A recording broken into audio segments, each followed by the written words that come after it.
मानली कहना बहिना भाई, कुछ दिन घरे में रह जाई।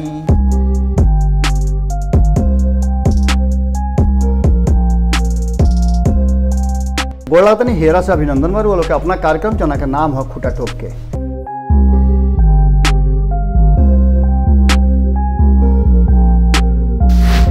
भूल सुधारे के चलन शुरू हुई, कुछ ऐसा होई जौना पर रउआ गुरूर हुई। गोड़ लागतनी हेरा से अभिनंदन वर बोलो के अपना कार्यक्रम चना का नाम है खूटा ठोक के। लगातार बिहार के लेकर के रउआ मन में बड़ा संशय हुई कि आखिर का हुई है बिहार के, लेकिन नीतीश जी बाड़े चिंता करे के बात नहीं है। नीतीश जी विकल्प खोज ले बाड़े, रउआ खोजत रही विकल्प, केकरा में विकल्प ना तलाशल गई, लेकिन आखिरकार नीतीश कुमार जी के विकल्प मिल गई और बिहार वह विकल्प पर भरोसा कर सकेला। ऐसा नीतीश कुमार जी, उनका पार्टी और उनकर सहयोगी लोग के कहना बा। अब ये विषय पर थोड़ा सा आगे रुआ बढ़े के पड़ी और नीतीश कुमार जी पर काहे भरोसा करे के पड़ी, का कुछ मामला बा और कैसे ही भरोसा सामने आयल। नीतीश कुमार जी के इतना दिन के तैयारी, चुप्पी और बिहार में अलग अलग तरह से नीतीश कुमार जी के घेरला के बावजूद जन जगह पर आकर के लाख प्रयास के बाद भी अंतिम प्रयास, परिवर्तन के पूरा दावा, इतना ज़्यादा रैली में भीड़, भाषण में लोग के देह पर देह टूटना, फिर भी सरकार ना बनना महागठबंधन के यह बात की तरफ इशारा करता कि नीतीश कुमार जी के विकल्प तैयार ना भई रहे। अब नीतीश कुमार जी अपन विकल्प अपने से खोज ले बाड़े और विकल्प बहुत जल्दी रुआ सामने नजर आ जाई। हालांकि रुआ अब जोड़ घटाव शुरू कर दिले हो खब कि आखिर हम केकर नाम लेब, केकर नाम लेब, लेकिन ओकरा पहले रुआ के कुछ कथा कहानी बताओ जरूरी बा। कारण कि बिना कथा के इ प्रयोजन पूरा ना हुई। जना प्रयोजन से रुआ लोग खूंटा ठोक देखी ले, वो प्रयोजन के पूरा करे खातिर इ कथा जरूरी बा। बात 1977 के है। 1977 में दोनों गोतिया जानते हैं नुके के है, नीतीश कुमार जी और लालू प्रसाद। यही दोनों जना के बीच में बिहार बट गई बा दू खेमा में। अब बाकी के लोग चाहे जितना कहले कि हमरो बिहार हो, लेकिन रुआ बुझली किरादारे बालो, असल मालिक यह दोनों जना बाड़े। कारण कि एक जना कहले बाड़े कि MOI समीकरण हमार हो, अगला पिछड़ा सब हमार, तो ये ने कहता रहे कि हमरो लगे बड़का समीकरण बा, EBC से लेकर के लौ कुछ समीकरण जोड़ ली, महिला सारा जोड़ ली, आधा आबादी जब है ना चल गई तब सोचे के का बा। यह लड़ाई में हमारा रउआ या अलग अलग लोग के दू खेमा में बांट दिया, हमने के बटल नहीं जा, लेकिन इन दोनों आदमी मिल के दू खेमा में बांट दिल बा। और बार बार ये लोग के दोनों के प्रयास रहा कि लड़ाई में तीसरका कोनो कूदे मत। भारतीय जनता पार्टी की लड़ाई में धक से कूद गई रहे और भारतीय जनता पार्टी के कूदते खेला तो गड़बड़ाए वाला रहे, लेकिन नीतीश कुमार जी हवे पुरान खिलाड़ी और वो भी लालू प्रसाद के पुरान संगतिया, कभी लालू प्रसाद के दहिना हाथ रहे वाला। 1977 के हम बात करते हैं। 1977 में जब दोनों जना चुनाव लड़ले विधानसभा के, दोनों जना हार गई और वो घर ही हार ले जब छात्र नेता के रूप में दोनों जना के बड़ा लहकर रहे। लेकिन हार तो हार हो, लेकिन हार ना मानल लोग, तैयारी जबरदस्त रहे और आंदोलन लगातार चालू रहे। फिर तुरंत चुनाव भेटा गई। कारण कि रुआ पता रहे कि जब देश में आपातकाल लागू भई रहे, ओकरा बाद से विपक्ष एकजुट भई रहे। जयप्रकाश नारायण के बात कर ली या देश भर के जितना भी नेता रहन, कुल मिल करके ये छात्र आंदोलन के नेता सबके जुटा के और जम करके विद्रोह कैले रहन और ओकरा बदले में विपक्ष सत्ता में आ गई रहे। देश एक अलग तरह के कथा कहत रहे, अलग कहानी गढ़े खातिर तैयार रहे। लेकिन ये कहानी गढ़े में लोगों के एकजुटता अचानक से भंडोल हो गई और सब लोग के आपन आपन स्वार्थ टकराए लागल। कई गो प्रधानमंत्री बदल गए और स्थिति यही से बिहार में भी भइल कि दोनों जना हार गए रहन। फिर तुरंत 80 में चुनाव भइल, यह चुनाव में भी दोनों जना के मौका मिलल। लालू प्रसाद जीत गए और नीतीश कुमार जी हार गए। खेला फिर जा गड़बड़ा गई। चुनाव तो कसहूँ जीत जात हो गई, लेकिन ओकरा बाद लोकसभा के चुनाव रहे और लोकसभा के चुनाव में जीत करके जब गई तब अब खेला या से बदले के शुरू भई बिहार में।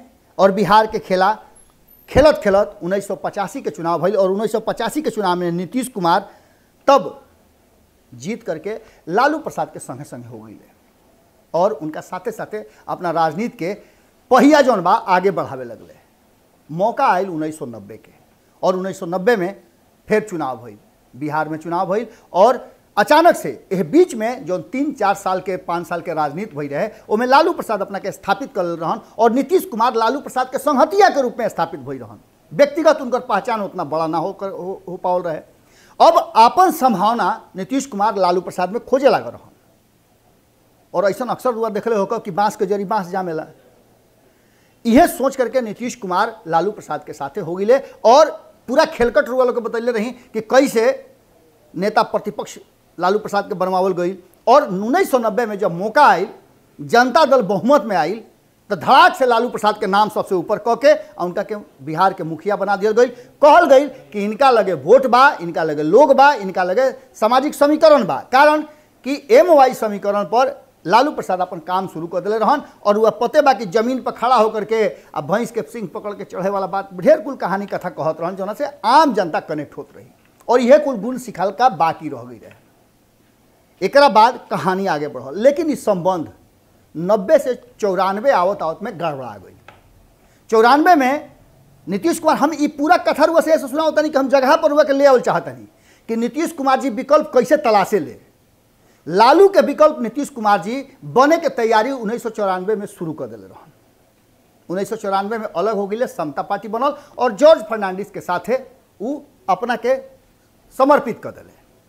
अब ये खेला आगे बढ़त रहल, और नीतीश कुमार तबे से जब 1990 में लालू प्रसाद बिहार के मुखिया बनले, 95 में फिर ओकरा पहले ही जो संबंध खत्म हो गई, तो नीतीश कुमार के एके गो ध्यान रहे कि अब हमरा कसहूँ एक कुर्सी पर जबना पर नीतीश कुमार लालू प्रसाद के बैठौले रहन, उनकर मन में रहे कि हम एक कुर्सी पर कहियो ना कहियो बैठब। और ये बात के रुआ सुनले होकर संपादक नमन मिश्रा जी कहलन कि कॉफ़ी हाउस में जब बात होत रहे तो टेबुल ठोक के कहले रहन कि बिहार के कुर्सी पर हमरा विराजमान होके के बा, और इनका से बेसी रहे के बा।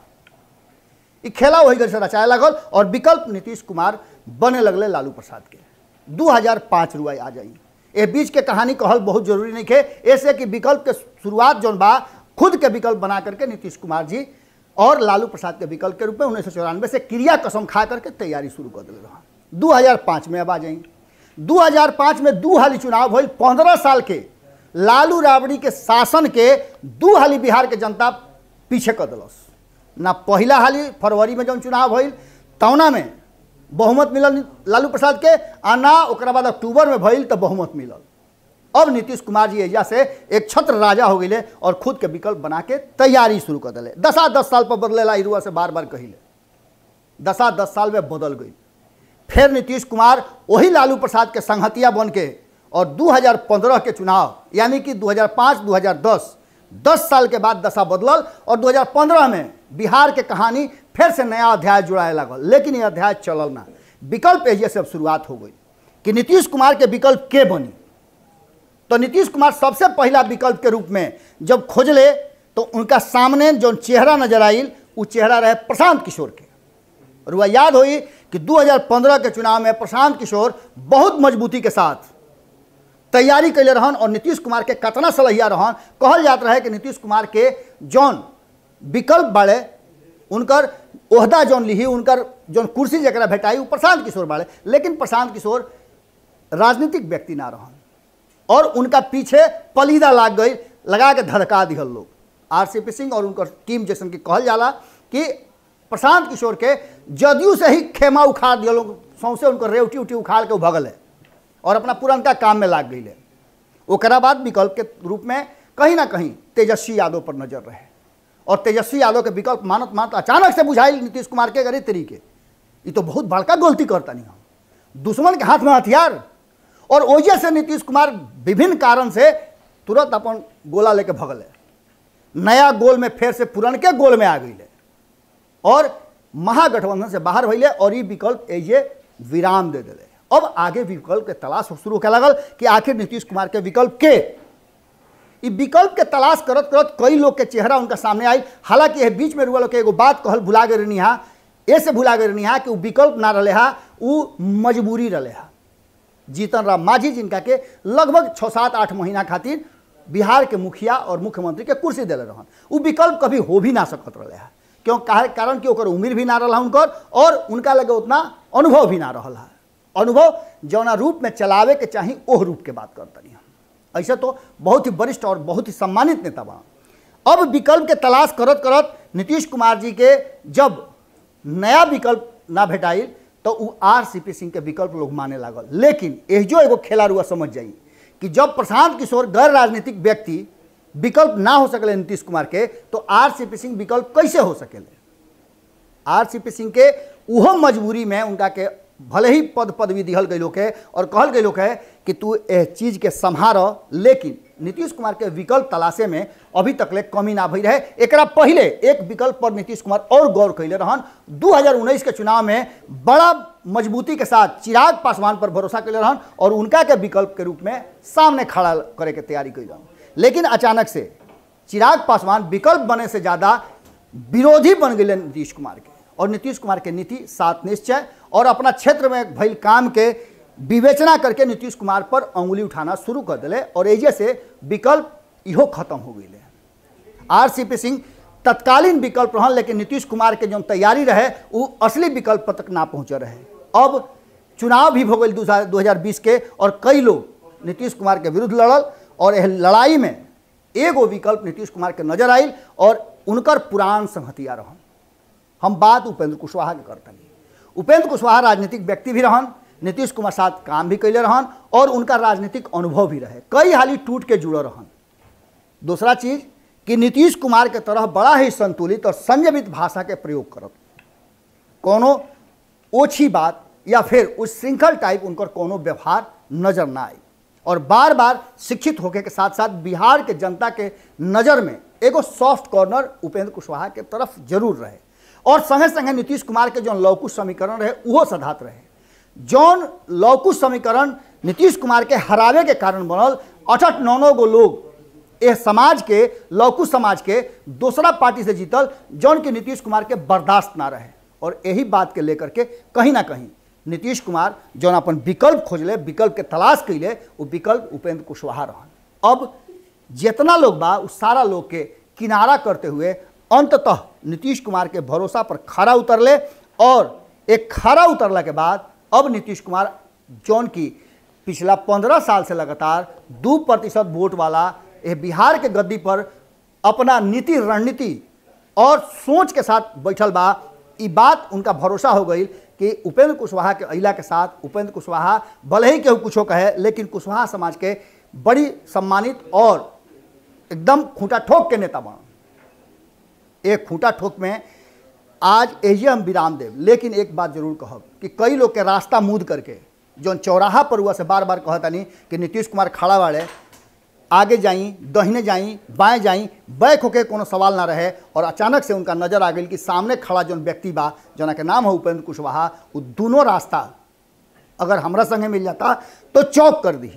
और यह भइल अचानक से जो 2 गो छत्र तेजस्वी यादव और जो कि तेजस्वी यादव लालू प्रसाद की अनुपस्थिति में थोड़ा सा राजनीतिक रूप से नीतीश कुमार से लड़े में पिछुआत रहे हैं और चिराग पासवान के साथ भी वह स्थिति रहा, चूँकि पिता के जो अनुभव रहा उनका संगे से छूट गई बा, उनका सर से साया हट गई बा और ऐसा स्थिति में नीतीश कुमार विकल्प के रूप में खोज करके उपेंद्र कुशवाहा के सामने रख दिले और ये विकल्प कहीं ना कहीं आवे वाला बिहार के राजनीति के कुछ नया नया इशारा कर रहा है। बीच में रुआ लोग एक बात बता देते हैं कि नीतीश कुमार के ये अध्याय और उनका विकल्प के तलाश के बीच में कुछ ऐसा बात बा जो रूलर से बतावल बहुत जरूरी बा। नीतीश कुमार के 2005 और 2010 ये 2 गो ऐसा साल रहे, खास करके 2010 के साल के रुआ कहीं तो 2010 में नीतीश कुमार जे कुछ भी स्थापित कैले और यह देश के लोकतांत्रिक प्रक्रिया में चुनाव आयोग के द्वारा जो कैल गई काम रहे और कैसे लोकतंत्र मजबूत हुई और चुनाव आयोग के कितना शक्ति बा,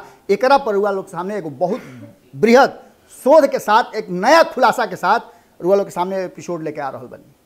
वो एपिसोड में यह बात के पूरी तरह से विवेचना बा जॉन ऑफ द रिकॉर्ड बा और रिकॉर्ड के साथ साथ बिहार में चुनाव प्रक्रिया के कैसे मजबूत कल जा सकेला और कैसे 2010 में इस चुनावी प्रक्रिया के बिल्कुल फ्री एंड फेयर कल गई रहे, ओकर पूरा कहानी पूरा विश्लेषण रुआ लोग के सामने लेकर के आई। नीतीश कुमार के विकल्प के तलाश में उपेंद्र कुशवाहा के नाम सामने ले आना पर रुआ लोग कितना भरोसा करता नहीं, रुआ लोग के सोच का बा और का रुआ लोग भी सोचतानी कि उपेंद्र कुशवाहा नीतीश कुमार के मजबूत विकल्प बाड़े। अगर ऐसा सोचतानी या नइखी भी सोचत, रुआ समझ से के विकल्प बा, का नीतीश कुमार के तलाश पूरा हो गई या फिर अभी भी रुआ नज़र में तलाश होखे के चाही, जरूर कमेंट बॉक्स में लिखब। सब है काल फिर रुआ लोग से भेंट हुई यही ठिया पर, जना का नाम है खूटा ठोक के गोड़ लागत नहीं। अगर ये वीडियो पसंद आई और रुआ बिहार के राजनीति और बिहारियत से सरोकार रखेनी तो सब्सक्राइब बटन दबा के चैनल के सब्सक्राइब कर ली। ओजे एगो घंटी बा, ओकरा बटन दबा देला से कुल सटीक और मारक खबर रुआ मुफ्त में मिल जाई। अगर रुआ पत्रकारिता के हमनी के नया प्रयोग में सहयोग कर चाहतानी तो ज्वाइन बटन दबा दी। पेटीएम नंबर नोट कर ली 9386816700। धन्यवाद।